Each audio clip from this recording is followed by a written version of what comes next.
All right, so get this. We're diving into a blockchain that, get this, could be as fast as like your favorite video game. Oh, wow. Processing transactions. The moment you hit send, that's MegaETH. Yeah. And you've given us like a whole stack of presentations, a white paper, all about this new Ethereum Layer 2 solution. It's pretty wild stuff. It is wild. So we're on a mission here to figure out how they're aiming to achieve these insane speeds of 100,000 transactions per second. Yeah. And what that means for the future of, well, everything blockchain. Well, it's a bold claim for sure, but I think before we get into like the nitty-gritty of MegaETH, it's important to kind of understand the problem they're trying to solve. Okay. You see, even with all the advancements in blockchain tech, we're still hitting this wall. Like a bottleneck. A bottleneck, yeah, when it comes to scale. Okay. It's like rush hour traffic? Rush hour traffic, exactly. On the blockchain. On the blockchain, everyone's trying to get somewhere, but the road is just not wide enough. Yeah, that's a good way to put it. I like that. So even blockchains that boast impressive gas rates, you know, like OppBnB handling 100 million gas per second, they're still limited in the number of transactions they can actually process each second. And that's nowhere near the capacity of like modern servers, which can handle millions of transactions per second. So even with all this hype around, faster blockchains, we're still in the slow lane. Essentially, yeah. And that's a major roadblock for complex applications. Like if you think about real-time gaming or high-frequency trading, which require near instantaneous transactions. Got it. So that's the problem. Okay, so the problem's clear. Yeah. How does MegaETH plan to break through this? Well, they're doing it with two core innovations, I think. Okay. The first one is node specialization. Node specialization. Imagine instead of every worker in a factory doing every task, you have specialists who excel at very specific jobs. Okay. That's what MegaETH does with nodes. So instead of every node trying to do everything, they have these like specialized roles. Exactly. They have these super-powered sequencer nodes. Sequencer nodes. That are basically laser-focused on executing transactions at lightning speed. But then how do they ensure that these sequencers aren't just running wild and doing whatever they want? That is a very good question. That's where the prover nodes and the full nodes come in. Oh. They act as checks and balances, right? Right. They're validating the work of the sequencers to ensure security and decentralization. So it's kind of like a team of referees making sure the sequencers are playing by the rules. You could say that. Think of it this way. A traditional blockchain is like a water pipe with two narrow sections. Right. Even if you widen one section, the flow is still restricted by the other. Right. MegaETH widens both pipes. I like that analogy. Creating a superhighway for data. Okay, that makes sense. Right. But it can't just be about raw power, right? No, absolutely. They must have some clever tricks up their sleeve. They have a couple of optimization techniques to squeeze every ounce of performance out of their system. What do they do? They're using new data structures to reduce overhead. All right. They're running computations in memory for faster access. Okay. And they're even using things like JIT compilation to streamline the execution of smart contracts. Okay, so they're not just throwing more hardware at the problem, they're making the whole system more efficient. Precisely. And this focus on efficiency is what allows them to achieve those crazy transaction speeds. That's incredible. Yeah. Okay, this is all very impressive, but let's get to the good stuff. Right. What does this level of performance actually mean for the real world? Think of applications that were impossible on a blockchain before because of the speed and cost. Right. MegaETH could unlock things like a true on-chain central limit order book. A central limit order book, which would revolutionize decentralized trading. So we're talking real-time trading. Exactly. On a blockchain, like what we see in traditional stock markets. Exactly. And that's just the tip of the iceberg. Wow. Imagine real-time betting on events like the Super Bowl or playing immersive online games where everything happens on the blockchain. No more lag. No more waiting for transactions to go through. Yeah.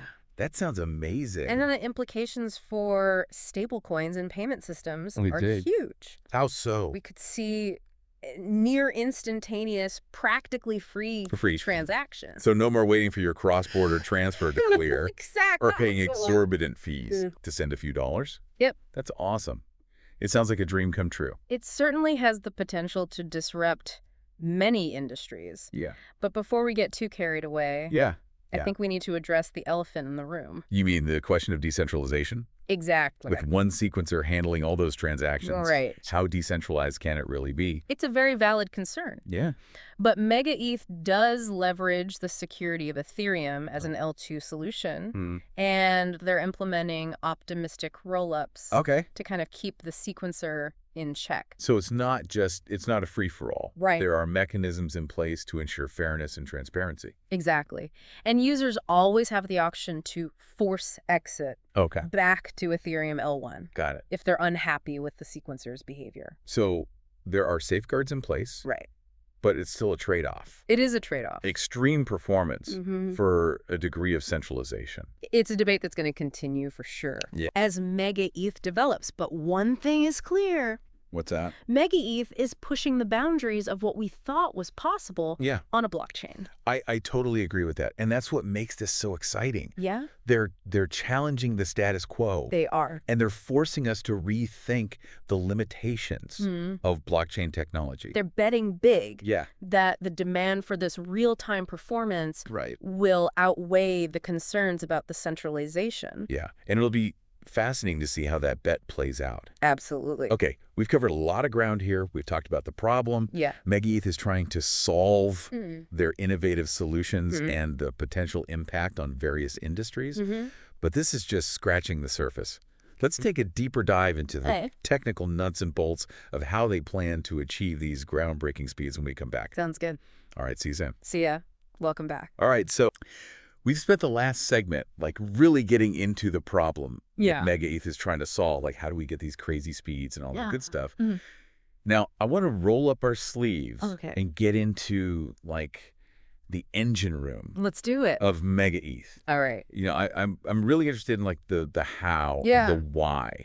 So how do they actually pull this off? Is it like secret sauce? Is there blockchain wizardry? It's less about magic and more about meticulous engineering. Okay. What they do in the white paper is they dive deep into the Ethereum virtual machine, the EVM, which is the heart of how Ethereum processes transactions and smart contracts.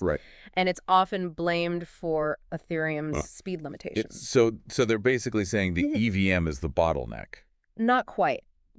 What MegaETH found is that with enough memory, a modern EVM can already process a surprising 14,000 transactions per second. 14,000, that's historical sync mode. That's much faster than what most people think. It is true, but for MegaETH's really ambitious goals, it's not enough. They've identified 3 key areas for improvement. Okay, lay it on me. Okay, so number 1, state access latency. State access latency. Number 2, lack of parallel execution. Lack of parallel execution. And number 3, interpreter overhead. Okay, I'm going to need those.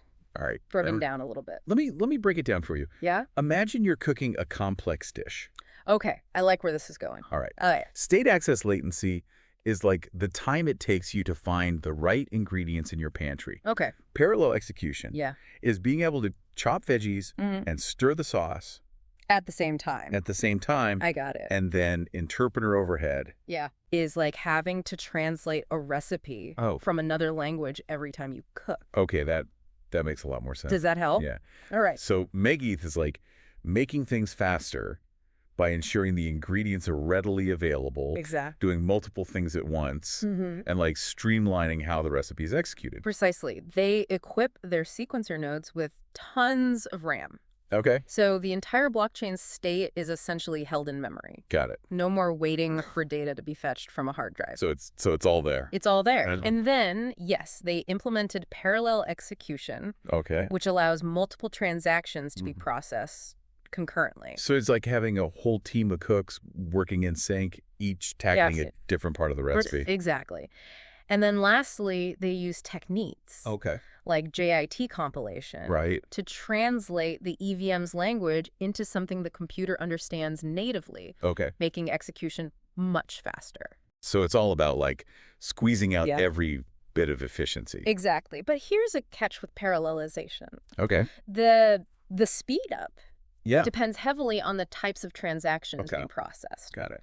Some tasks are just inherently sequential. Okay. Like, you can't frost a cake before it's baked. You got to bake it first. You got to bake it first. Right. It doesn't matter how many bakers you have. Right. You're still limited by that. Exactly. So even with all this parallelization, there are limits to how much they can speed things up. Okay. And then on top of that, the real-time requirement adds another layer of complexity here. How so? MegaETH needs to produce blocks consistently every 10 milliseconds. Wow, every 10 milliseconds. Every 10 milliseconds, no matter how complex. So they can't just wait for all these parallel tasks to finish and then move on. Exactly. They need a way to prioritize the time-sensitive transactions, ensuring that they get processed immediately. Got it. Even during, like, peak traffic. So it's like an express lane. Yeah, it's like an express lane. For those ingredients that just absolutely need to get to their destination. Okay, this is sounding like a logistical masterpiece, but, I mean, we've only talked about speeding up transaction execution. Yeah. How do the full nodes keep up with this super fast sequencer? What about state synchronization? That is another critical piece of the puzzle. All right. State synchronization is like making sure everyone has the latest updated version of the recipe book. Got it. It can be a major bottleneck, especially with a sequencer churning out blocks at such a high rate. Right. It's like, imagine... It's like downloading a huge file. Downloading a huge file. Yeah, on a slow internet connection. Exactly. That's what it feels like. And the faster the sequencer generates blocks, the larger that file becomes. So trying to download the entire internet. Yeah, exactly. Every few seconds. Precisely. So MegaETH tackles this challenge head on with a couple of smart optimizations. Like what? First, they use something called state diffs. State diffs, okay. Instead of sending the entire blockchain state, they're just sending the changes. Oh, so instead of downloading a whole new cookbook, you're just getting the updated pages. Yes, exactly. And they compress these state diffs to further reduce the amount of data. So it's like zipping those updated pages before sending them over. Clever. Yeah. But with 100,000 transactions per second, syncing that amount of data still requires a ton of bandwidth. Right. Absolutely. And full nodes aren't usually running on supercomputers. Right. They need to function efficiently. Right. On regular hardware. It's about inclusivity, making sure everyone can participate. Exactly. But with all these updates flying around, how do they ensure the integrity of the entire blockchain? I mean, it's like constantly adding new ingredients and pages to the cookbook. How do we know it's still the same recipe? That's where the state root comes in. State root, okay. Think of it as like a digital fingerprint that represents the entire state of the blockchain. Got it. A unique identifier for that specific version of the cookbook. Got it. Updating this fingerprint after every block can be computationally expensive. Okay. Especially with a large and constantly changing state. So it's like recalculating the fingerprint every time you make a tiny change to the recipe. And then there's the issue of the block gas limit. Block gas limit, right. Yeah. So that's like the maximum amount. Oven's capacity. Exactly. It doesn't matter how fast you can prepare the ingredients if the oven can't fit them all. MegaETH has to walk a tightrope here. Right. Raising the gas limit allows more transactions per block. Right. But if it's too high, it could make it difficult for full nodes to keep up. So it's all about finding the right balance. Yeah. It's about that balance. But there's more to it than just the core technology, right? What about the supporting infrastructure? Yeah. The tools that allow people to actually use the blockchain. You're talking about things like RPC nodes and indexers, the services that let users and applications interact with the blockchain. Okay. Imagine having a super fast oven, but a slow delivery service. Right. Your delicious dish will still arrive cold. So no matter how fast the sequencer is, right. if these supporting services can't keep up, right. the user experience is going to suffer. Exactly. MegaETH understands that the entire ecosystem needs to be optimized for speed and efficiency. Got it. From the sequencer all the way to the end user applications. It's a holistic approach. It is. Okay. It's clear that a ton of thought and engineering is going into making MegaETH a reality. Yeah. They're leaving no stone unturned. It's not just about throwing more hardware at the problem. Right. It requires a deep understanding of the entire blockchain ecosystem and a commitment to pushing the boundaries of what's possible. They're not just baking a cake. They're redesigning the entire kitchen. Yeah, I like that. But enough about the technical details. Let's shift gears and talk about what this all means for us in the next part. Okay. How will these advancements actually change how we interact with the blockchain? Feels good. All right, so we've spent the last two parts really digging into the technical weeds of MegaETH. It's a lot. It is. But it's exciting stuff. It is. It's impressive. But now I'm curious, what does this all mean for us? You know, like what's the big, What's fascinating to me is that MegaETH isn't just like tinkering around the edges of blockchain tech. Yeah. They're aiming for like a fundamental shift. They're betting that for certain applications, the trade-offs that they're making are going to be worth it. That's right. We talked about the centralization concerns. But even in that presentation about state synchronization, their researcher presented this like completely new approach with something called ruleless invertible Bloom lookup tables. I got to be honest. That sounds like something straight out of Star Trek. It does have a sci-fi ring to it, doesn't it? It really does. But the idea itself is pretty elegant.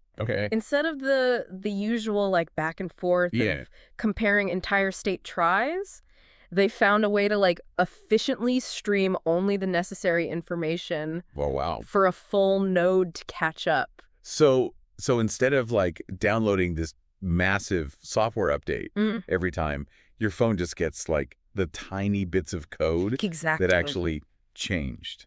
Is that kind of what they're doing? Yeah, you got it. With the blockchain data? That leads to much faster synchronization times and less data transfer overall. Well, that makes sense. But it also shows me that MegaETH isn't just slapping together like existing solutions. They're really they're pushing the boundaries. Research and development. Of research and development. I like that a lot. But let's bring it back down to earth for a moment. Okay. If MegaETH pulls this off, what does it actually look like for us, you know, the users? How would we experience this change? Right. Like what would a blockchain that's as fast as my internet connection actually feel like? Imagine a world where the blockchain transactions are just as smooth and instant as like using your credit card or firing off a text message. No more waiting for confirmations. Exactly. No more worrying about gas fees. Just boom. Just like that. It's action done. And for developers, it's a game changer. They can finally build these complex real-time applications that they've been, you know, dreaming of without being held back by the limitations of current blockchains. So we're talking about a whole new wave of possibilities. Decentralized finance, gaming, supply chains, even things like identity verification. Could all be transformed. MegaETH is betting that the need for real-time performance will outweigh any concerns about how decentralized they are. And if they're right, it could turn everything upside down. It could. They're calling on developers to come build this future with them, to create this next generation of applications using this new infrastructure. So what does this all mean? It means we're on the edge of something potentially huge. MegaETH is pushing the limits of what we thought possible. And the implications are massive. Whether they ultimately succeed or not, their work is forcing us to rethink what we believe about blockchain technology. It's making us imagine a future where real-time performance is the norm. It's a future where blockchain can truly reach its potential as a transformative technology, impacting all aspects of our digital lives. And that's a future worth getting excited about. What stands out to you? I think what's really exciting is just seeing a team that's so committed to pushing the boundaries and really thinking outside the box when it comes to blockchain technology. It's really inspiring. It is. We've taken a deep dive today. We have. But this is just the start. Yeah, this is just the beginning. Take all this information, let these ideas simmer, and see where your own imagination takes you. I love that. Because in a world of real-time blockchains, the only limit is our own creativity. Well said. Thanks for joining us. Thanks for having me.